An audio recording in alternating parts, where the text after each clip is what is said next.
السلام علیکم ایھا النبی ورحمۃ اللہ وبرکاتہ۔ السلام علینا وعلی عباد اللہ الصالحین۔ رحمتوں اور برکتوں کے مہینے رمضان المبارک کا آغاز ہے۔ کسے خبر کہ اگلے سال یہ گھڑیاں نصیب ہوں یا نہ ہوں۔ ان سے جتنا بھی فائدہ اٹھا لیا جائے اتنا ہی کم ہے۔ اللہ رب العزت کی مہربان ذات انسان کو بخشنے کے بہانے ڈھونڈتی ہے۔ قرآن کریم میں ارشاد باری تعالیٰ ہے، یا ایھا الذین آمنوا کتب علیکم الصیام کما کتب علی الذین من قبلنا لعلکم تتقون۔ اے ایمان والو، ترجمہ ہے، اے ایمان والو، تم پر روزے فرض کیے گئے ہیں جیسا کہ ان لوگوں پر فرض کیے گئے جو تم سے پہلے تھے، تاکہ تم پرہیزگار بن جاؤ۔ قابل احترام دوستو، اللہ کریم نے روزے فرض کیے ہیں۔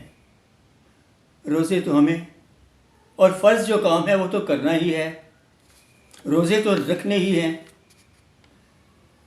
لیکن اس آیت میں دیکھیں، اس آیت میں اللہ کریم نے کس بات پر زور دیا ہے؟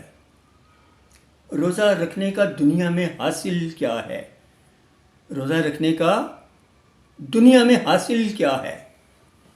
اس آیت کے آخر میں اللہ کریم نے فرمایا، لعلکم تتقون۔ لعلکم تتقون کو ذہن میں رکھیے گا، لعلکم تتقون کو ذہن میں رکھیے گا۔ ایک مثال سے بات آسان ہو جائے گی۔ اگر ہم کسی سے یہ کہیں کہ تمہیں نہانا اس لیے ہے کہ جسم سے گندگی دور ہو جائے، تمہیں نہانا اس لیے ہے کہ جسم سے گندگی دور ہو جائے، تو سمجھیں کہ نہانے والا اگر ایسے نہائے کہ جسم پر گندگی کہیں لگی رہ جائے تو اسے نہانا کہیں گے؟ کیا اس نہانے سے کچھ حاصل ہوگا؟ بات صاف ہے۔ جب ہم کسی سے یہ کہتے ہیں کہ تم یہ کام اس لیے کرو کہ اس کا حاصل یہ ہو، کہ تم یہ کام اس لیے کرو کہ اس کا حاصل یہ ہو، تو صحیح ہے، یعنی اس کا حاصل یہ ہو تو صحیح ہے، ورنہ کام لا حاصل رہتا ہے۔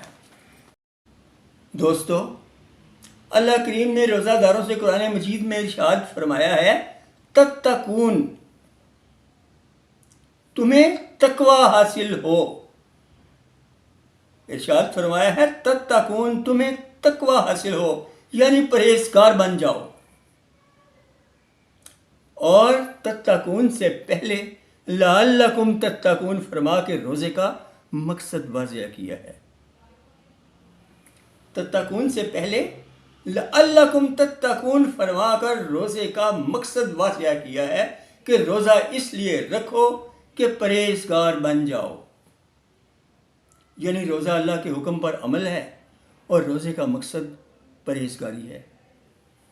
دیکھیں، روزہ انسان کو پرہیزگار بننے کے لیے کیا تبدیلی لاتا ہے؟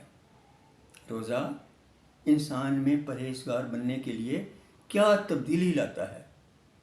بس ہمیں اپنی ذات میں یہ تبدیلی لانی ہے۔ دوستو، روزہ انسان کو سب سے پہلے حیادار بناتا ہے۔ روزہ انسان کو سب سے پہلے حیادار بناتا ہے۔ ہمیں اس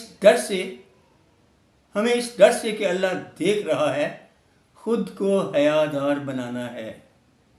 ہمیں اس ڈر سے کہ اللہ دیکھ رہا ہے، خود کو حیادار بنانا ہے۔ اللہ کریم کی نافرمانی نہیں کرنی، اللہ سے حیا کرنی ہے کہ اللہ دیکھ رہا ہے۔ اللہ سے حیا کرنی ہے کہ اللہ دیکھ رہا ہے۔ ہر قسم کے شرک سے ہمیں بچنا ہے،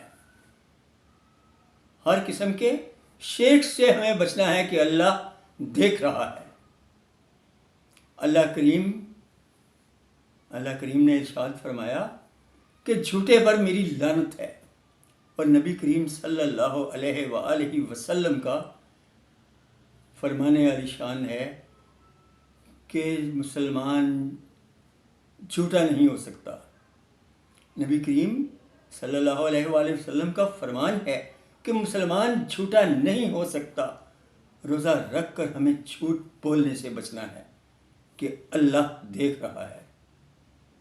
جھوٹ نہ ہے کہ اللہ دیکھ رہا ہے۔ اور غیبت کے متعلق نبی کریم صلی اللہ علیہ وآلہ وسلم نے فرمایا کہ غیبت ایسے ہے جیسے اپنے مردہ بھائی کا گوشت کھانا۔ روزہ رکھ کر ہمیں غیبت سے بچنا ہے۔ روزہ رکھ کر ہمیں غیبت سے بچنا ہے کہ اللہ دیکھ رہا ہے۔ اور روزہ رکھ کر ہمیں دین میں اپنی طرف سے گھڑنے والی بات، روزہ رکھ کر ہمیں دین میں اپنی طرف سے گھڑنے والی برائی یعنی بدعت سے بچنا ہے۔ بدعت سے بچنا ہے۔ اور چغلی کے بارے میں نبی کریم صلی اللہ علیہ وآلہ وسلم کا فرمان ہے، چغل خور جنت میں نہیں جائے گا۔ چغل خور جنت میں نہیں جائے گا۔ بس روزہ رکھ کر ہمیں دوسرے کے عیبوں پر پردہ ڈالنا ہے کہ اللہ دیکھ رہا ہے۔ دوسرے کے عیبوں پر پردہ ڈالنا ہے کہ اللہ دیکھ رہا ہے۔ روزہ دار کو ہر فحش کام سے بچنا ہے، چاہے زبان سے ہو یا جسمانی ہو۔ رک جانا ہے کہ اللہ دیکھ رہا ہے۔ اور بہتان، جھوٹا الزام، یہ جھوٹے لوگوں کا کام ہے۔ روزہ رکھ کر بہتان سے بھی بچنا ہے کہ اللہ دیکھ رہا ہے۔ یعنی برائی کی کوئی بھی قسم ہو، زبانی، جسمانی، ظاہری، باطنی، چھوٹی ہو یا بڑی، روزہ دار ہر برائی سے رک جاتا ہے کہ اللہ دیکھ رہا ہے۔ روزہ دار ہر برائی سے رک جاتا ہے کہ اللہ دیکھ رہا ہے۔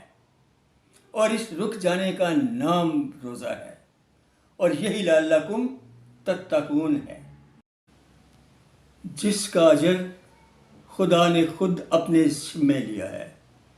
اور روزہ داروں کے لیے جنت میں ایک اسپیشل دروازہ باب الریان کے نام سے رکھا ہے، جس میں صرف روزہ دار داخل کیے جائیں گے۔